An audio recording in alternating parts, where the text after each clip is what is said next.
오늘은 성경 이해의 아주 중요한 열쇠인 성전이라고 하는 주제에 대해서 한번 살펴보겠습니다. 여러분, 성경에서 성전이라고 하는 주제는 전체 성경 이야기를 형성하는 아주 중요한 뼈대이자 얼개죠. 그래서 성경신학자들이라면 이 성전이라고 하는 그런 주제의 중요성에 대해서 대부분 동의하는데요. 데스몬드 알렉산더, 존 페스코, 샌드라 리히터, 벤저민 굴레드, 마이클 모랄레스, 윌리엄 오스본, 또 매튜 하먼, 제프 브레넌, 데이비드 슈록, 에드워드 클링크 3세 등 성경신학을 다루는 많은 책들에서 이 성전을 창조와 구속과 완성의 핵심 주제로 언급을 합니다. 그런데 이 중에 성전이라는 주제의 중요성을 가장 잘 알려준 원조격의 학자가 바로 메러디스 클라인이라고 하는 그런 교수입니다. 클라인 교수는 성경과 고대근동 자료를 아주 잘 살핀 중요한 그런 성경신학자죠. 특별히 하나님 나라의 서막, 하나님 나라의 도래 등을 통해서 성전이 성경의 중요한 이해의 열쇠임을 알려준 그런 교수입니다. 그리고 또 방금 제가 소개드린 학자들도 대부분 클라인 교수의 제자들이거나 클라인 교수에게 영향을 받은 사람들이죠. 그런데 이 성전이라고 하는 주제에 관해서 가장 중요한 학자는 뭐니 해도 바로 그레고리 비일 교수입니다. 그레고리 비일 교수는 성전신학이라고 하는 그런 책을 통해서 상세하게 성전이라고 하는 그런 주제에 대해서 살핀 그런 중요한 학자입니다. 그래서 이번 동영상 설명의 목표는요, 성경신학의 중요한 주제로서 성전을 다루는 책들을 다 종합을 하고 또 특별히 그레고리 비일의 성전신학을 중심으로 해서 설명을 드리도록 그렇게 하겠습니다. 성경의 맨 마지막 결론이라고 할 수 있는 요한계시록 22장 1에서 3절에서 사도 요한은 자기가 본 마지막 천국의 모습을 이렇게 말합니다. 또 내가 새 하늘과 새 땅을 보니 처음 하늘과 처음 땅이 없어졌고 바다도 다시 있지 않더라. 또 내가 보매 거룩한 성 새 예루살렘이 하나님께로부터 하늘에서 내려오니 그 준비한 것이 신부가 남편을 위하여 단장한 것 같더라. 내가 들으니 보좌에서 큰 음성이 나서 이르되 보라 하나님의 장막이 사람들과 함께 있음에 하나님이 그들과 함께 계시리니 라고 나오는데요. 사도 요한은 이 요한계시록 끝 부분에서 새 하늘과 새 땅을 봅니다. 그런데 왜 새 하늘과 새 땅을 보면서 풍요로운 새 창조 세계인 무수한 숲이나 강, 산, 물줄기, 계곡 이런 것을 보지 못하고 바로 이어서 2절에서 동산처럼 생겼으되 성전의 형상을 가진 도시, 한마디로 도시 성전을 보고 있는 것일까요? 또 요한은 새하늘과 새 땅을 보았다고 하면서 왜 이어지는 구절들, 그러니까 계시록 21장 10절부터 22장 3절까지 각종 보석으로 이루어지고 수목이 우거진 도시 성전에만 초점을 맞추고 있을까요? 사실 요한계시록 20장 1에서 3절의 요한이 본 성전은 에스겔서 40에서 48장을 많이 의존하고 있습니다. 또한 요한계시록 21장 18에서 21절에 성전의 기초를 이루고 있는 보석들과 기초석은 솔로몬 성전의 보석들을 반영하고 요한계시록 21장 16절의 여러 성전의 치수들도 열왕기상 6장에 나오는 지성소 치수에 기초하고 있음을 우리가 알 수 있는 거죠. 여러분, 간단하게 말씀드리자면 1절의 새하늘과 새 땅은 2절의 도시 성전과 같은 것을 가리킵니다. 일종의 환유법이죠. 구약의 이사야 65장 17에서 18절에 하늘과 땅이 때때로 즐거움과 기쁨의 성인 예루살렘이나 성전으로 비유되기도 합니다. 결국 요한은 21장 2절에 도시 성전이 새 예루살렘은 1절의 새 하늘과 새 땅을 설명하고 있는 것이고 뒤에 3절에 나오는 하나님의 장막은 1절과 2절의 새 하늘과 새 땅, 새 예루살렘을 모두 담아서 설명하는, 그러니까 한마디로 새 하늘과 새 땅, 새 예루살렘, 하나님의 장막이 동일한 실제임을 말해주는 거죠. 그러니까 새 하늘과 새 땅은 완전히 질적으로 새로워진 새로운 세계를 연상시키고 새 예루살렘은 훨씬 즐겁고 기쁜 결혼적인 상태를 연상시키고 하나님의 장막은 더 친근하게 하나님이 사람들과 영원히 함께 거하시는 구약의 친근하고도 조그만한 장막을 연상시키기 위함일 것입니다. 그래서 결국 요한이 본 새하늘과 새 땅, 새 예루살렘은 동일하고 이 둘은 사람들과 함께 있는 하나님의 장막과 같은 동일한 실제이자 종말론적인 성전을 말하는 것입니다. 여러분, 그런데 우리가 여기서 주목할 만한 점은요, 이런 요한이 환상에서 보고 있는 이 종말론적인 성전이 갑작스럽게 이루어지는 성전이 아니라는 점입니다. 그러니까 창조 시대에도 성전이 있고, 타락 시대에도 성전이 있고, 그리고 구속 시대에도 성전이 있는, 그래서 점진적이고 유기적으로 발전해서 최종적으로 이르게 될 성전이라는 사실입니다.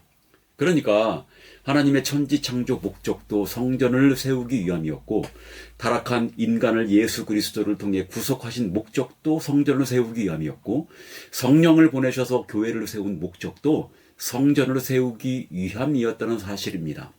그래서 창세기의 하나님의 우주 창조 사건과도 관련이 있고, 인간 아담을 최초로 만들고 두신 에덴 동산과도 관련이 있고요. 또 타락 후 족장들 시대에 만들어졌던 제단과도 관련이 있고요. 또 광야 시절의 성막, 또 가나안 땅에서 만들어진 솔로몬의 성전과도 관련이 있고, 또 성전 자체이신 예수 그리스도, 또 그리고 그리스도와 연합된 성전인 교회 공동체와도 아주 긴밀한 관련을 지닌다는 그런 사실입니다. 자, 이렇게 요한계시록 21장 1절에서 22장 3절까지 요한이 본 천국은 종말론적인 완성의 성전인데 우주 전체를 포함하는 우주 성전입니다. 여러분, 그런데 이처럼 종말론적인 우주 성전 완성 계획을 하나님께서 미리 모형으로 가장 잘 보여주신 때가 있었는데, 그게 바로 우리에게 익숙한 모세 시대의 성막이라고 하는 그런 제도였습니다. 그래서 이 성막을 살펴보게 되면 하나님의 성전 건축의 계획과 목적, 그 의미를 아주 잘 알 수 있죠. 그래서 우선 먼저 모세 시대의 성막을 통해서 성전의 구조, 성전 짓는 목적과 의미를 살펴보고요. 이어서 성경의 순서대로 창조 때의 성전, 또 타락시대 때의 성전, 또 구속시대 때의 성전, 그리고 완성시대 때의 성전에 대해서 한번 살펴보도록 하겠습니다. 일단 이스라엘 성전은 세 구조로 되어 있죠. 첫 번째는 바깥들이고, 이는 사람이 거주하는 땅을 의미하고요. 두 번째는 성소인데, 이는 가시적 하늘과 광명체들을 상징합니다. 세 번째로는 지성소인데요. 이는 비가시적인 하늘이고 하나님과 천상적 존재의 거주지를 상징하는 거죠. 조금 더 보충하자면 바깥들에 있는 물두멍은 바다를, 또 제단은 땅을 상징하고요. 성소의 등잔대는 7개 가지로 양옆으로 펼쳐져 있는데 해, 달, 다섯 광원을 상징하죠. 또 지성소의 법궤는 하나님의 보좌를, 또 그룹들은 하나님의 주변에서 지키는 존재를 가리키고요. 지성소 안의 법궤는 하늘 보좌의 발등상으로서 피조물인 인간이 하나님을 아련하는 장소가 됩니다. 자, 이런 세 가지 성전의 구조 말고도 여러 면에서 성전은 우주 전체를 가리킵니다. 성전을 덮었던 구름은 가시적 하늘의 상징이기도 하고 비가시적인 하늘 초소를 가리키기도 하죠. 성막과 성전에 있는 휘장도 하늘을 상징하죠. 성막의 지성소와 성소 사이를 가로막는 휘장이 있고, 또 성막 전체가 홍색, 청색, 자색의 휘장으로 덮여 있습니다. 홍색은 번개와 태양, 청색과 자색은 하늘의 청색과 어두운 구름에 짙은 청색을 모방합니다. 또 뜰 문의 휘장과 성막 문 역시 청색, 자색, 홍색 실로 만들어졌습니다. 이뿐만이 아니죠. 그런데 대제사장이 입는 옷에서도 성막 전체의 그림이 그려져 있는데, 제사장 옷의 여러 부분도 청색, 자색, 홍색 실로 되어 있는데 우주를 반영합니다. 가슴의 흉패는 천상의 우주를 상징하고 달린 보석들은 해, 달, 별, 광명체를 상징합니다. 제사장 옷도 세 구분으로 보아야 하는데, 아래는 비옥한 땅, 중심부는 하늘의 별, 또 가슴 부위의 에봇은 정사각형으로 된 지성소와 비슷한데 에봇 안에 하나님의 임재를 상징하는 우림과 둠밈이 있습니다. 제사장 옷의 귀금속들은 하늘에 빛나는 광명체를 연상시키는데, 결국 제사장 옷과 보석들은 하나님의 영화로움과 아름다움을 상징하죠. 결론적으로 성전은 우주 전체를 가리키는데 하나님의 임재가 우주 전체에 머물러 있다는 점을 우리에게 말해주고 있는 것입니다.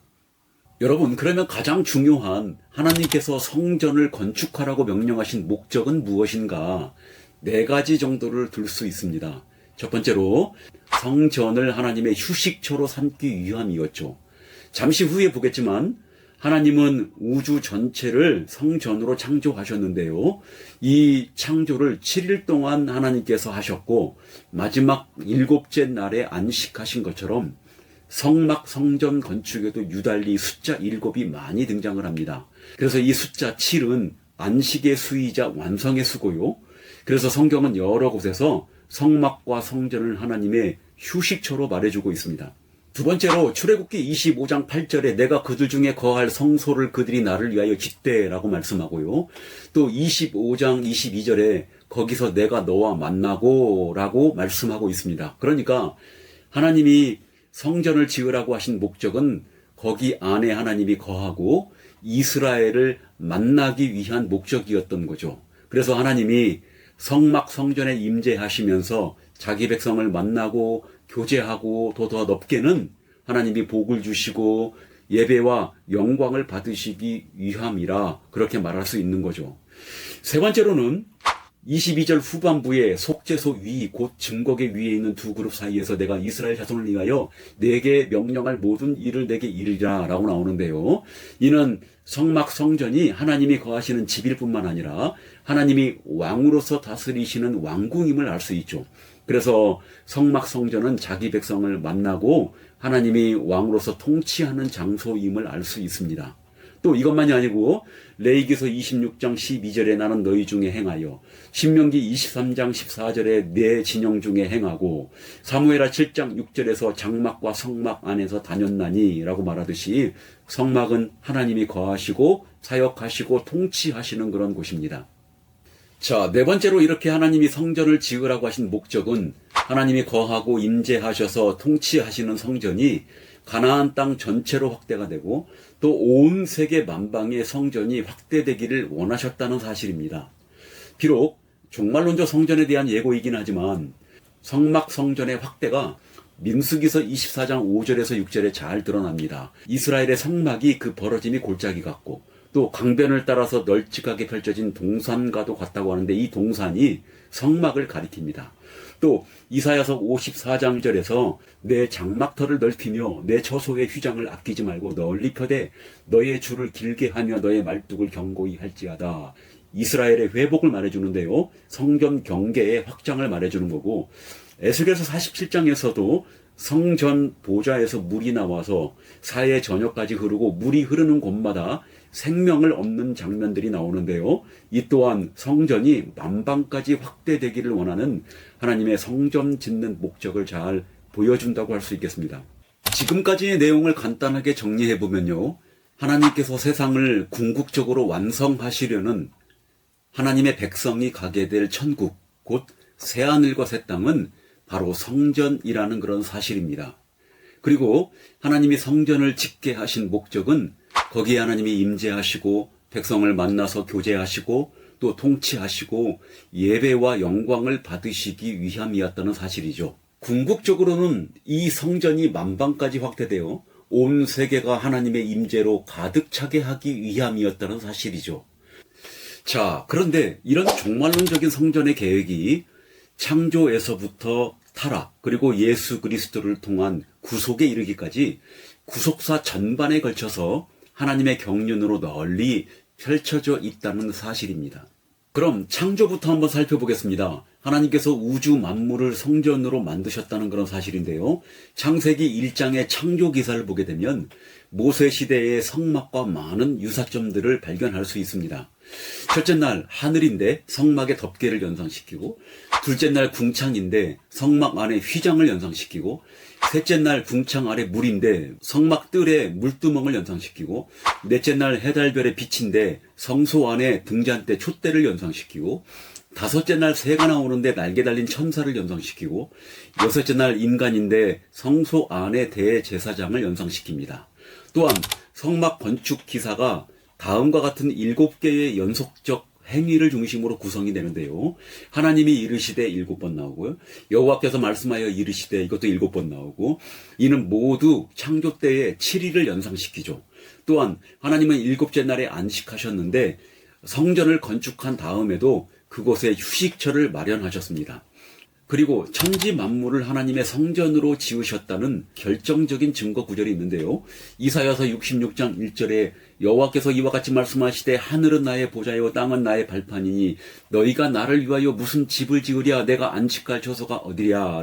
하늘이 하나님이 계시는 보좌이고 땅이 발판이니까 우주 전체가 하나님의 거처인 성전으로 창조되었음을 알 수가 있는 것이지요.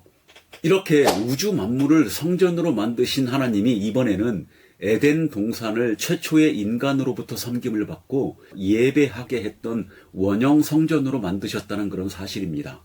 그리고 성전과 관련된 창조의 목적을 인간에게 이루게 하신 것이죠. 자, 여기 이 에덴 동산에도 구약에 나오는 성전과 관련된 많은 유사점들이 발견이 됩니다. 일단 이 에덴과 에덴 동산은 구약의 성막 성전처럼 삼중 구조로 되어 있다는 그런 사실이죠. 자, 에덴은 물이 흐르는 근원입니다. 물이 흐르니까 당연히 근처에 동산이 있겠죠. 그래서 이 에덴과 에덴 동산은 성막 성전에 하나님이 거하시는 지성소와 성소를 의미합니다. 에덴 바깥이 있는데 이 바깥은 나중에 아담이 정복해야 할 장소인데 성소의 성전의 뜰에 해당이 되겠습니다.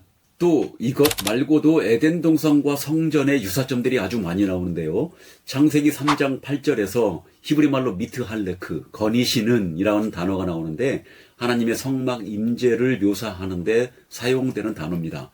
창세기 2장 15절에 경작하며 지키다는 히브리 말로 아바드, 샤마르, 섬기고 지키다인데 이 단어가 함께 나올 때는 주로 성막 봉사를 지키는 제사장적 직무를 가리킵니다. 또 창세기 2장 15절에 경작하고 지키다 다음에 지식의 나무에 대한 특별 금지 명령이 나오는데 솔로몬 성전 건축 직후에도 계명을 지키지 않으면 추방을 당하리라는 경고가 나오는 거죠. 아담이 또 범죄함으로 동산 지킴이가 아담에서 그룹으로 대체가 되는데 성전 여러 곳에서 그룹이 지키고 있음을 상징적으로 보여줍니다. 성전 내부의 여러 꽃과 나무의 문양들은 에덴 동산과 비교가 되는데요. 더욱이 성소의 등잔 때는 에덴 동산의 생명나무와 직결이 됩니다. 에덴에서 한 줄기 강이 흘러나온 것과 마찬가지로 에스겔 성전과 요한계시록 성전에서도 물이 나오죠. 창세기 2장 12절에 순금과 베델리엄과 호마노 등이 에덴이나 에덴 가까이 하일라 땅에서 발견되었다고 하는데 솔로몬 성전의 지성소 벽과 천장과 마루 등도 금으로 만들어졌고 호마노는 성막과 성전과 아울러 대제사장의 의복을 장식하기도 했습니다. 또 에덴의 입구는 동쪽에 있었고 마지막 날 성전으로 들어가는 방향과 동일한 동쪽입니다. 여러분, 그런데 이런 하나님이 에덴을 성전으로 만드신 가장 중요한 목적이 뭐냐면 하나님의 임재가 충만한 성전이 온 땅에 확대되기를 원하셨다는 사실입니다. 우선 하나님이 에덴 동산을 성전으로 만드시고 아담을 만들어 거기에 두신 첫 번째 목적이 제사장 왕으로 섬길 뿐만 아니라 창세기 1장 28절에서 생육하고 번성하고 땅에 충만하여 라고 그렇게 말하듯이 땅 전체를 복종시켜야 하는 사명을 이루기 위함이었던 거죠. 그래서 이는 곧 성전 확장 명령이기도 했습니다. 그리고 이 성전 확장 명령의 사명의 도구가 수단이 하나님의 형상이었던 거죠. 또 두 번째 목적은 창조 세계를 인간이 살 수 있는 공간으로 만들어서 하나님을 영화롭게 하기 위함이었습니다. 따라서 창세기 2장 15절에 경작하고 섬기다라는 제사장적인 그런 용어는 창세기 1장 26절에서 28절에 성전 확장 명령 사명의 일부였을 것이죠. 자, 그런데 아담은 동산을 지키지 못했고 부정한 뱀이 들어오도록 허용함으로써 죄와 혼돈과 무질서가 성전 안으로 또 자신과 하와의 삶 속에 들어오게 했던 거죠. 그래서 뱀을 다스려야 하는 아담이 도리어 뱀에게 다스림을 당하고 말았고, 그리고 하나님의 동산 성소 임재를 확장하기보다는 그 동산 성소에서 쫓겨나는 결과를 맞이했던 것입니다.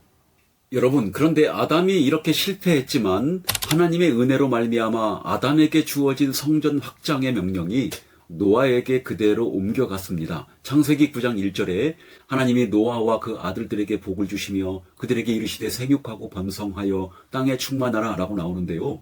아담의 성전 확장 명령이 동일하게 노아에게 주어졌다는 것을 알 수가 있는 거죠.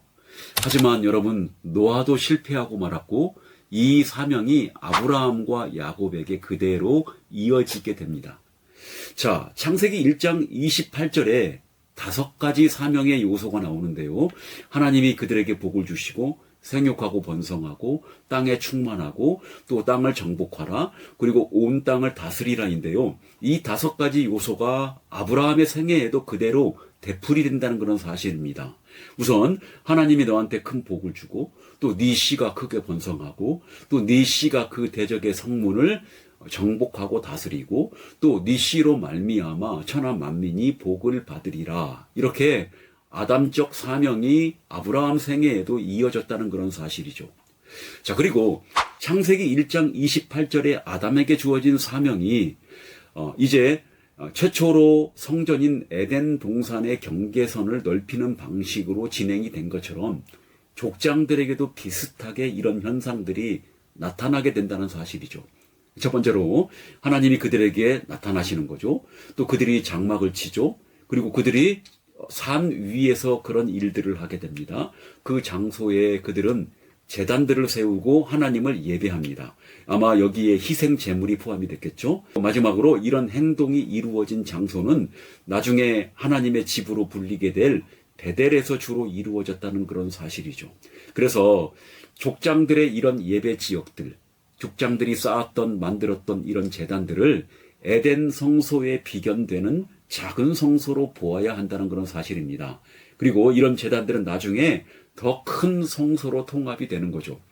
노아의 제단도 초기에 불완전한 성전 건축이었음을 말해주는데요. 노아도 번제를 드렸고 여호와께 향기로운 제물이 되었고 산 위에 희생제사를 노아가 드렸고 또 여기에는 정한 짐승이 최초로 등장을 하고 그래서 노아와 족장들의 작은 예배 지역인 제단들은 작은 성소로 우리가 보아야 하고 하나님은 이들을 통해서도 성전이 확장되기를 원하셨다는 그런 사실을 알 수 있습니다.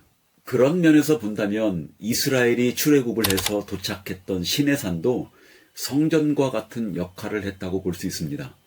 시내산은 이스라엘이 하나님을 섬기고 예배하는 장소였죠. 그런데 이 예배 장소인 시내산이 모습에서도 목적에서도 성막 성전과 아주 유사합니다. 첫 번째로 시내산은 하나님의 산으로 불리고요. 또 시온산과 비교해 볼 때 하나님의 산은 이스라엘 성전과 관련이 되죠. 또 두 번째, 성막이나 성전의 경우처럼 시내산도 세 영역으로 구분이 되는데요. 이스라엘 백성 대부분이 시내산 아래 기슭에 머물렀고 제사장과 70명의 장로들은 중턱까지 갔고 산 꼭대기에는 모세만 올라가서 하나님의 임재를 경험했죠. 세 번째는 성전의 뜰처럼 시내산 아래에 제단이 건축되었고 네 번째는 시내산 정상이 지성소와 아주 유사한데 산 정상에 하나님이 임재하셨기 때문입니다. 다섯 번째로는 출애굽 초반에 모세가 시내산에 간 적이 있는데 불이 붙어 꺼지지 않는 떨기나무가 나옵니다. 이 떨기나무는 성소에 불붙은 등잔대를 연상시키죠. 더욱이 떨기나무 주변은 거룩한 땅으로 불리는데 이 거룩한 곳, 바로 이곳이 지성소 바깥 지역인 성소라는 단어와 상응을 하게 됩니다. 자, 이런 점에서 본다면 고정형 성전으로서 시내산은 나중에 지어질 성막 및 기구, 모양을 보여줄 장소로 적합한 그런 곳이 되는 것이고요.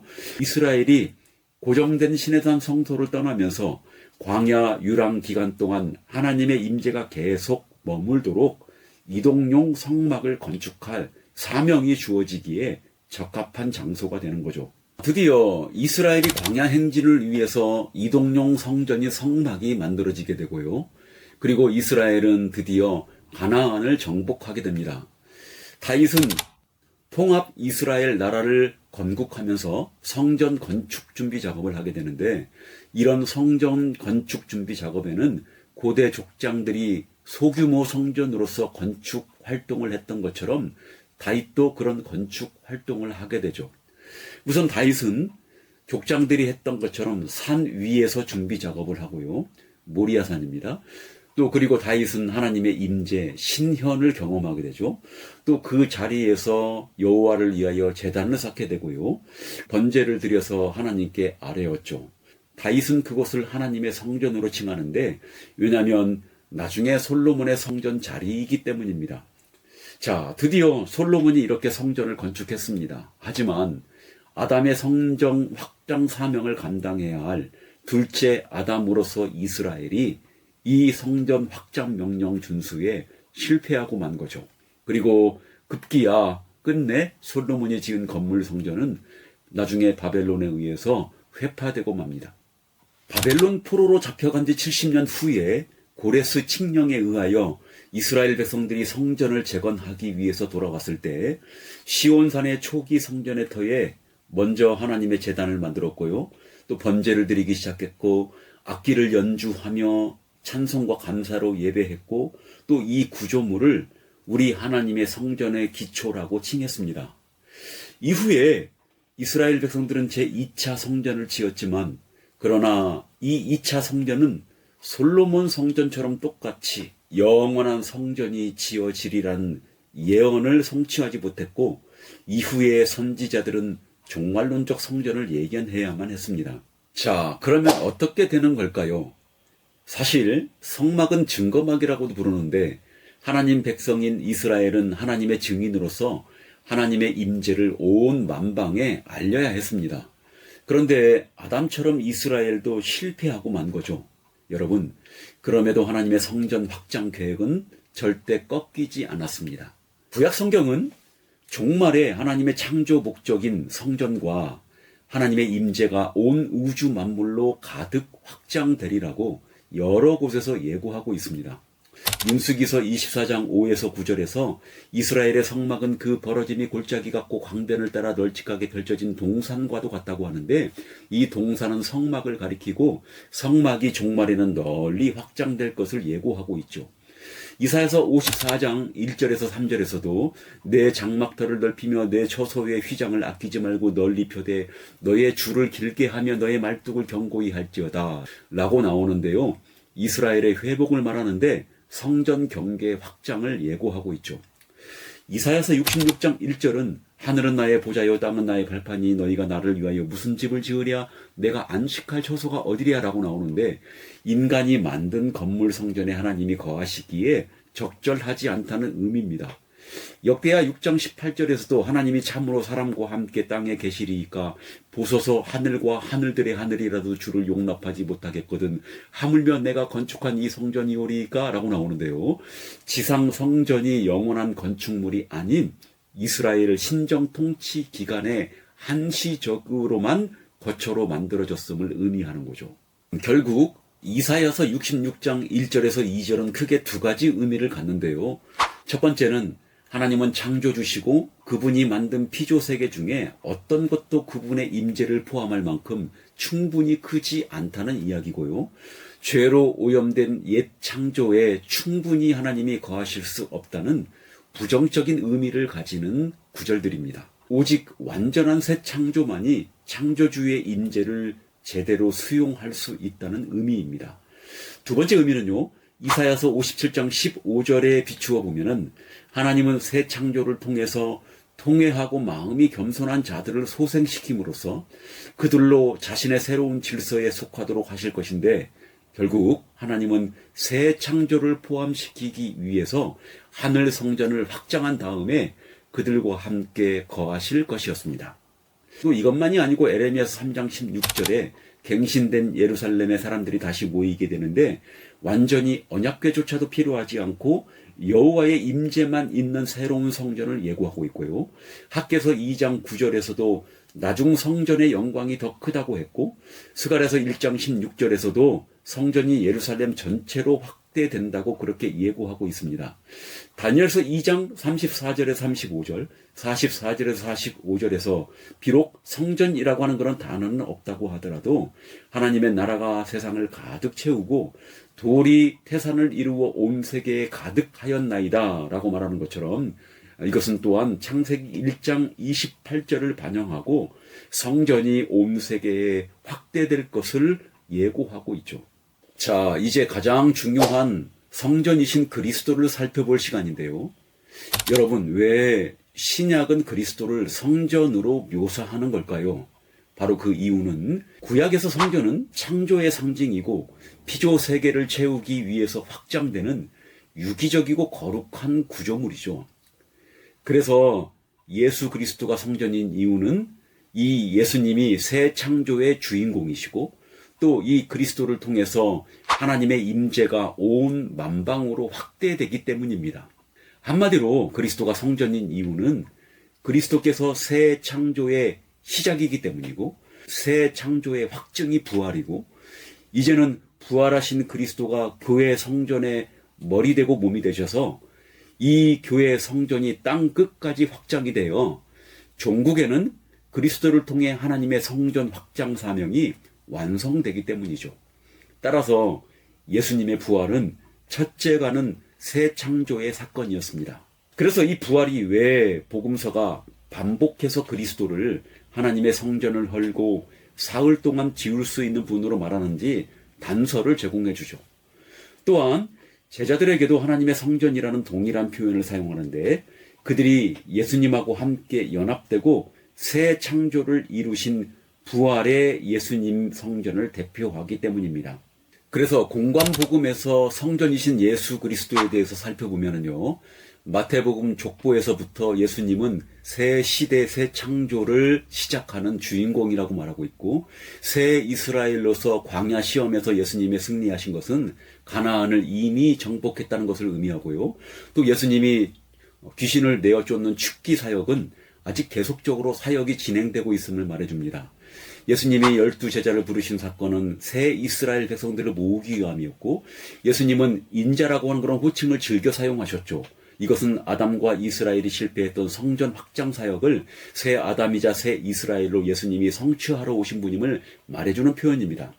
마태복음 28장에서 하늘과 땅의 모든 권세를 내게 주셨으니라는 예수님의 선언은 다니엘서 7장 13에서 15절에 인자가 받은 권세에 대한 성취일 뿐만 아니라 그리고 아담에게 맡긴 사명의 갱신을 보여줍니다.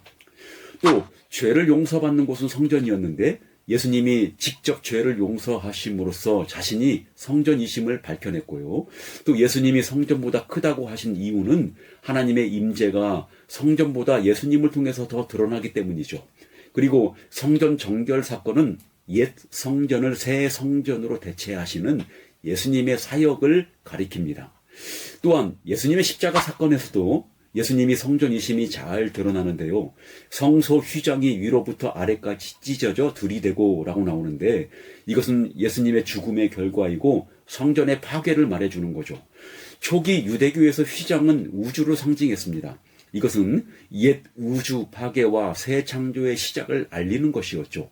또한 휘장이 찢어진 것은 하나님의 거룩한 임재 안으로 누구나 들어갈 수 있게 되었음을 의미하고 휘장이 찢어질 때 어둠, 지진, 바위가 터지고 신자의 부활이 나타나는데 이것은 우주의 최종적인 파멸의 징조가 아니라 예수님의 죽음과 함께 시작된 징조요 또 예수님의 부활이야말로 새 창조의 시작을 알리는 징조였던 것이죠. 또 무덤이 열리는 것을 목격하고 백부장이 하나님의 아들로 고백했다는 그런 사실은 드디어 부활로 인해 성전의 궁극적인 목표가 성취되기 시작했음을 보여주는 것입니다. 아까도 말씀드렸지만 구약에서 성전은 창조를 상징했는데요. 예수님이 성전인 이유는 새 창조의 주인공이시기 때문이죠. 그래서 예수님의 부활은 새 창조의 시작이자 확증이었습니다. 구약의 아담과 이스라엘의 성전 확장 명령의 실패를 예수님은 새로운 성전을 부활하심으로 말미암아 시작하시게 된 것입니다.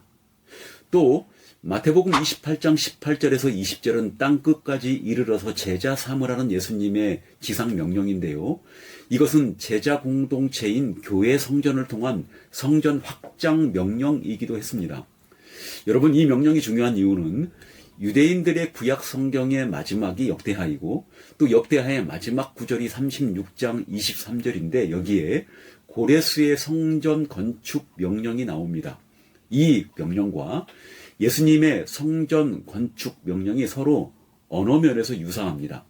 예를 들면 세상의 권세를 내게 주셨으니 또 가라, 하나님 너희와 함께 할 거다 라고 하는 그런 말들이 나오는데요. 이는 예수님의 지상 명령, 성전 확장 명령에서도 동일하게 나오게 됩니다. 따라서 구약 성전 재건 명령과 비교해 볼 때도 예수님이 성전을 성취하셨음을 말해주는 거죠. 요한복음 2장에서 사도 요한은 너희가 성전을 헐라 내가 사흘 동안에 일으키리라 라고 하는 예수님의 말씀이 부활 후와 관련한다고 그렇게 고백을 하고요. 또 그리스도가 성전을 헐라 라고 했을 때 이 성전이 옛 성전이 아님을 알 수 있고 부활 전에도 이미 새 성전이 예수님 안에 머물러 있었다는 사실을 말해줍니다. 또 요한복음 1장 51절에서 예수님이 창세기 28장의 성전 사닥다리와 동일시 하신 것은 하늘과 땅을 이어주는 연결고리가 이제 예루살렘 건물 성전이 아니라 예수님이심을 말해준다고 합니다. 사마리아 여인과의 대화에서 나오는 생수, 초막절 설교에서 나오는 생수는 모두 예수님이 종말론적인 성전이심을 보여주는 것이죠. 또 사도행전 2장의 오순절 성령 강림 사건은 창세기 11장의 바벨탑 사건의 역전인데요. 거기에 모인 디아스포라 명단은 창세기 10장의 70민족 명단을 암시하고 창세기 11장의 사람들은 생육하고 번성하고 땅에 충만하라는 명령을 어기고 서로 하나 되어 모여서 하나님을 대적하려는 사람들이었죠. 그런데 오순절 성령 강림 사건에 나오는 사람들은 이 사람들에 대한 역전입니다. 창세기 11장에 나오는 사람들은 언어의 심판을 받았지만 오순절 사건에서 나오는 사람들은 복음의 통일된 언어로 예수님의 왕권 아래서 성령의 권능을 통해 이제는 민족들의 대표자들이 되어서 뿔뿔이 흩어져서 온 땅을 하나님의 임재로 가득 채우고 악의 세력을 굴복시키는 성전 확장 명령의 일을 수행하게 됩니다. 결국 사도행전 2장의 오순절 성령 강림 사건은 요한복음 7장, 요한복음 20장과 마찬가지로 예수님이 새로운 성전이었음을 보여주고 구속사의 흐름이 변하고 있음을 보여주는 사건인데요. 죄의 용서가 물리적인 성전에서 예수님으로, 성전의 제사장 대신에 예수님의 제자들이 제사장으로 선포되었음을 보여줍니다. 또 스데반 설교의 핵심 주제는 성전이라고 할 수 있는데요. 스데반은 주께서 이르시되 하늘은 나의 보좌요 땅은 나의 발등상이니 너희가 나를 위하여 무슨 집을 짓겠으며 나의 안식할 처소가 어디냐, 이 모든 것이 다 내 손으로 지은 것이 아니냐라고 하면서 이사야서 66장 1에서 2절을 인용하는데요. 그러니까 솔로몬의 성전 건축은 사무엘하 7장에서 말하는 다윗의 아들에게 약속한 성전 건축의 성취가 아니라는 것입니다. 진정한 성전의 건축은 다윗의 시 예수 그리스도께서 오셔서 건축할 성전이 되는 것이죠. 유대인들은 마가복음 14장 58절에서 성전을 헐고 손으로 짓지 아니한 다른 성전을 사흘 만에 지으리라 라고 하더라는 이 말씀을 배경으로 해서 비난하고 참소하지만 예수님이 오셔서 지상사역을 하고 죽으시고 부활하신 목적이 바로 종말론적 성전 건축이었음을 말하고 있습니다. 따라서 하나님의 참된 뜻은 예루살렘 건물 성전에 거하시는 것이 아니라 새로운 하늘 성전이고, 이 종말론적인 새 성전 건축이 예수 그리스도의 사역과 부활 사건이라고 하는 그런 사실입니다.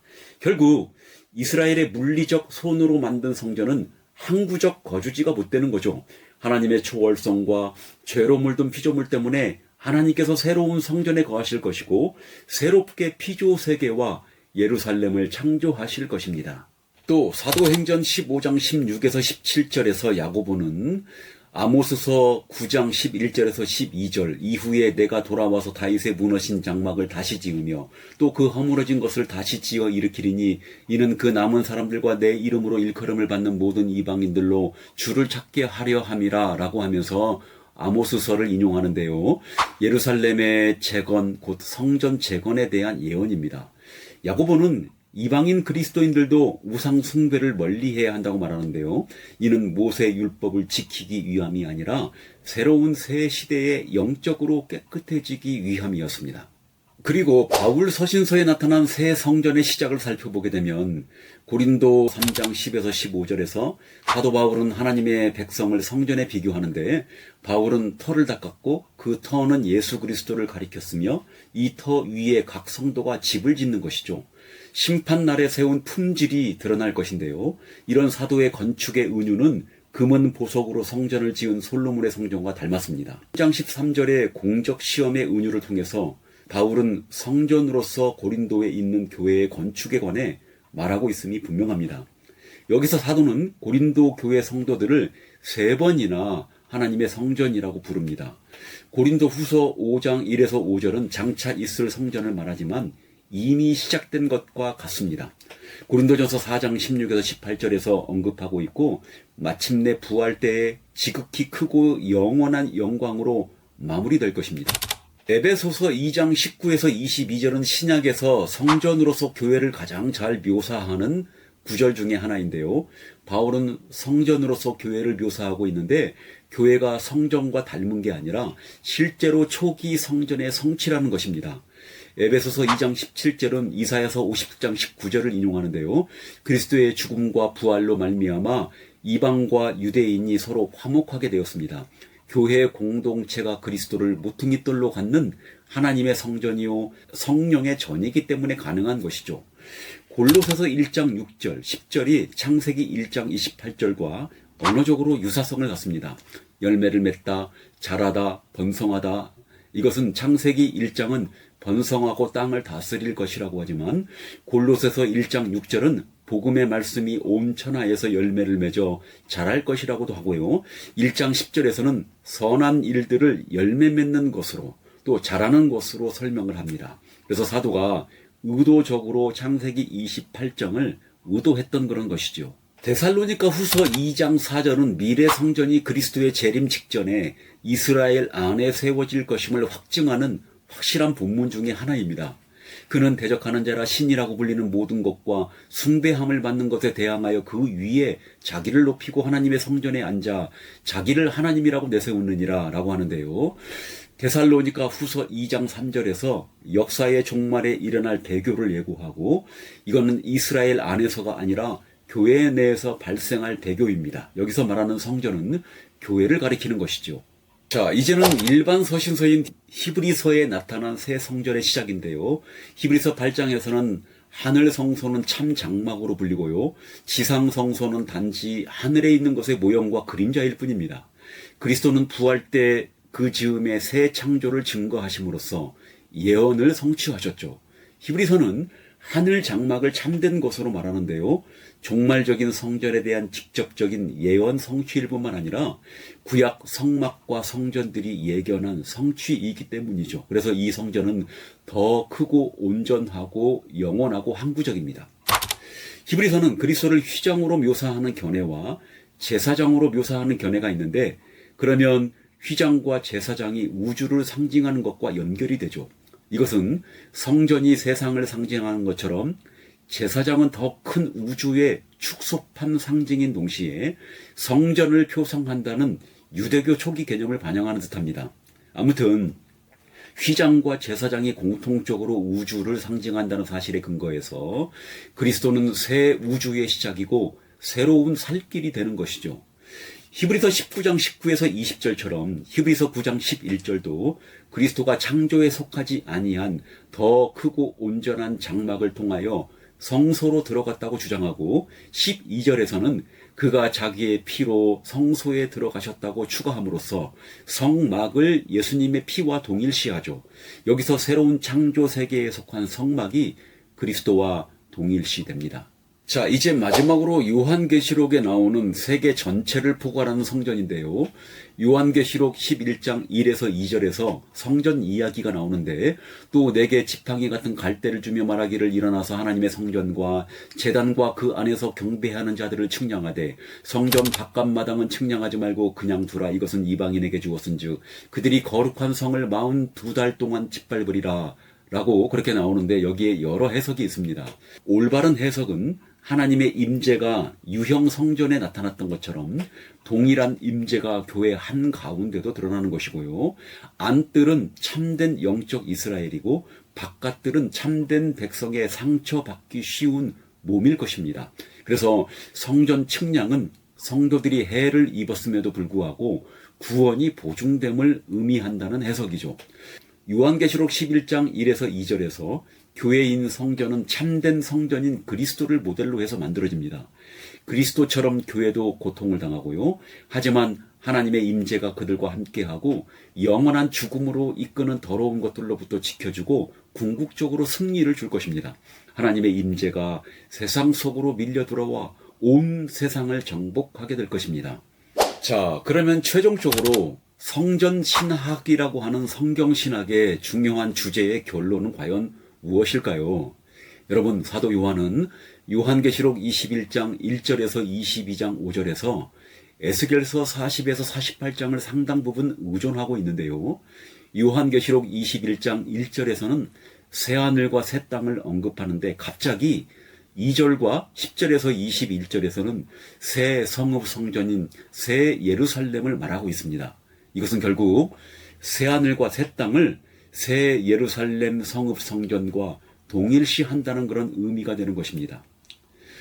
요한은 결국 21장 2절의 도시 성전인 새 예루살렘을 통해서 1절의 새하늘과 새 땅을 설명하고 있고요. 또 뒤에 나오는 3절에 나오는 하나님의 장막은 1절과 2절의 새하늘과 새 땅, 새 예루살렘을 모두 담아서 설명하는, 결국 그래서 이 셋 모두가 동일한 실제이자 성전입니다. 그러니까 새하늘과 새 땅은 완전히 질적으로 새로워진 새로운 세계를 연상시키고요. 새 예루살렘은 훨씬 즐겁고 기쁜 결혼적인 상태를 연상시키고, 하나님의 장막은 더 친근하게 하나님의 사람들과 영원히 함께 거하시는 구약의 조그마한 장막을 연상시키기 위함일 것이었습니다. 결국 요한이 본 새하늘과 새 땅은 새 예루살렘과 동일하고, 이 둘은 사람들과 함께 있는 하나님의 장막과 같은 동일한 실제이자 종말론적인 성전을 말하는 거죠. 따라서 요한계시록 21장 1에서 3절은 하나님이 임재하시는 특별 성전을 가리키고요. 과거에는 이스라엘, 이제는 교회를 통해서 널리 하나님의 임재가 퍼져나가고, 종국에는 온 땅과 하늘을 채우고 그것과 동일시될 것이었습니다. 그리고 요한계시록 21에서 22장의 성전이 우주 전체를 상징적으로 표성하는 결론에 이르게 됩니다. 왜냐하면 이것이 바로 하나님의 성전 건축의 최종적인 목표였기 때문입니다.